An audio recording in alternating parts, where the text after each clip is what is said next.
हाँ, मेरे coaching institute पे 8-10 तो फेंक दिया सब। क्यों? एक्चुअली पढ़ाई जो क्लासेज है तो उसके हम बहुत कम फी लेते हैं, नॉमिनल। अभी भी कोई लड़का क्लास करना चाहता है, पूरा सब्जेक्ट 200 में कर ले, पूरे सिलेबस की 200 रुपए? हाँ, तो बाकियों को थोड़ा सा प्रॉब्लम आने लगा। और हमको समझाएं, हम क्या, हमको क्या दिक्कत है, क्योंकि बहुत सारे लड़के जब हम लोग इंटरमीडिएट क्रॉस किए थे तो हमारे साथ के कुछ लड़के पढ़ने के लिए चले गए थे दिल्ली, उनको यूपीएससी निकालने के लिए चले गए थे। हालांकि जो गए थे उनमें किसी का नहीं हुआ। तो हम लोग ना उनको जब स्टेशन छोड़ने आए थे, बड़ा भारी मन से हम लोगों ने विदा किया कि इन लोग के गार्जियन कितने पैसे वाले, इन्हें भेज दिए, हम लोग नहीं भेज सकते थे। तो ऐसे लाखों स्टूडेंट है जिनके गार्जियन नहीं भेज सकते। इनका मतलब गरीब होना कोई अपराध नहीं है, उसे कोई पढ़ाई से नहीं रोक सकता। बिल्कुल।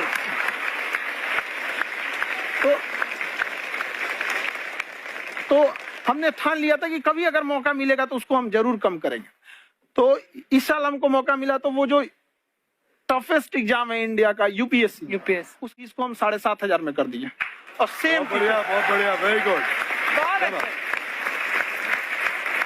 और इंडिया के सबसे बेस्ट टीचर के साथ जो भी हैं वो अपने सब्जेक्ट में उससे बेस्ट इंडिया के बावजूद, ऐसे हम लोग को लगता होगा 7,500 बहुत कम है। एक लड़की ने कहा कि सर शाम वाले बैच को ना मॉर्निंग में कर दीजिए।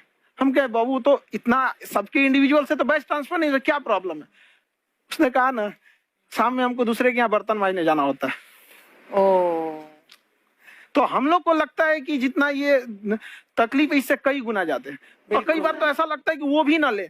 एक लड़का बेचारा नदी से बालू निकालता था और वो बालू को भरता था, फिर नाव बालू को किनारे लेके बेचती थी, और वो बालू भरता था, उससे मेरी फीस ले आया। हमारा हाथ कांप गया, हम कैसे फीस ले लेंगे यहाँ पर। बहुत बढ़िया। उसी दिन हमने ये प्रण लिया था कि भारत का कोई भी बच्चा, उसके सफलता में पैसा उसकी बाधा नहीं बनेगी, चाहे उसको जितना भी पढ़ना रहे। आपका क्या बात। और अर्चना जी, मैं इनके बारे में एक बात, खान सर आपके बारे में मैं एक बात कहना चाहता हूँ। इनका जो स्टार्टअप है ये बूटस्ट्रैप्ड है। अच्छा। मैं साधारण भाषा में बता देता हूँ, ये सेल्फ फंडेड है। इन्होंने अभी तक किसी और से पैसा नहीं लिया है। ये इन्वेस्टर के पैसे से नहीं, इन्होंने खुद इसको बिल्ड किया है। और बल्कि इतना स्ट्रॉन्ग स्टार्टअप है ये कि मैं चाहूंगा कि अगर इन्वेस्टर्स को इन्वेस्ट करना हो तो मैं इंडोर्स करता हूँ ऐसे स्टार्टअप्स को। यही सब चीजों को देखते हुए कई लोगों ने धमकी भी दिया था वहां पर। अच्छा। और उसके बाद बम चला दिए, और 7-8 बम चला दिए, और कुछ ब्लास्ट हुआ। एक बेचारा नया लड़का आया था एडमिशन लेने के लिए, उसकी स्कूटी उड़ा दिया। वो आया था, कहा कि सर हम तो पढ़ने आए थे, हमारा स्कूटी उड़ गया, तो हमारी ऑफिस उड़ा दिए सब। एक तो पास में आके गिरा और नहीं फटा वो।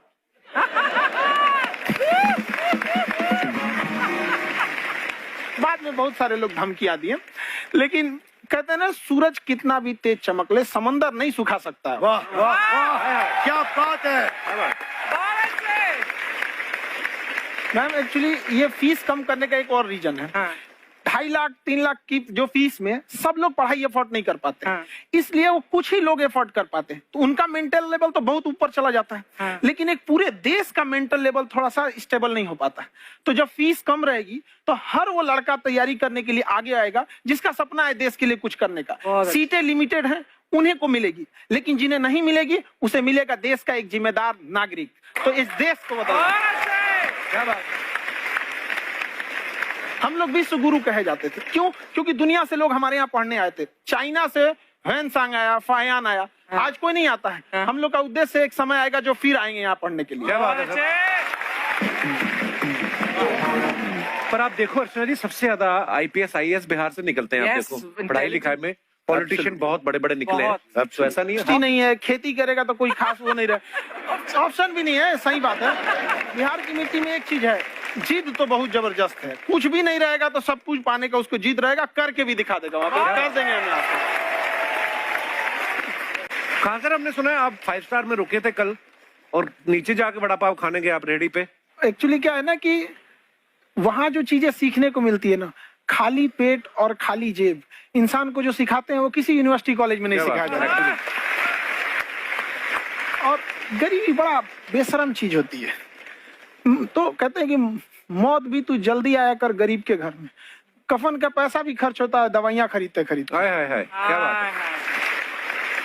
और खान सर की खासियत ये है कि जिसको तो पढ़ना है, जिसको एजुकेशन चाहिए, वो तो इनका वीडियो देखते हैं, लेकिन वैसे भी कई लोग, जैसे अर्चना जी बात करी थी, कहती मैंने जब देखना शुरू किया तो मैंने बैक टू बैक इतने सारे वीडियोस देखे, क्योंकि आपका जो तरीका जो बोलने में, एक तो इनकी जो टोन है पढ़ाने में, और साथ साथ में जो ह्यूमर आता रहता है, तो उसकी वजह से और भी इंटरेस्टिंग हो जाते हैं आपके वीडियो। शुरुआत में हम लोग जब स्टूडेंट लाइफ में थे, या हम कई स्टूडेंट को भी देखते हैं, वो बेचारे जब थक जाते हैं तो आपका शो देखने लगते हैं।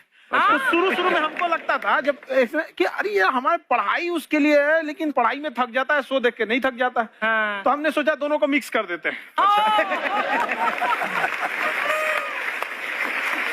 तो हमने उसको, और आज आपको पता नहीं हमने भी यही किया है। मिक्स करने। हमारे एजुकेशन सिस्टम में दो कमी है, एक एजुकेशन की, दूसरा सिस्टम की।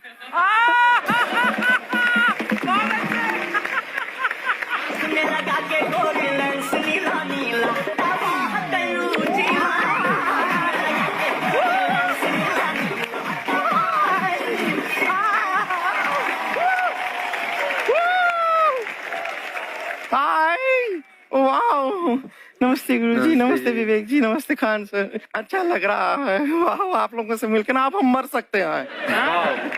मरो फिर। ये कैसी बातें कर रही हो गुड़िया तुम? हम कह रहे हैं हम इंड पे मर सकते हैं। आप पटना से है ना? हमें भी पटना पसंद है,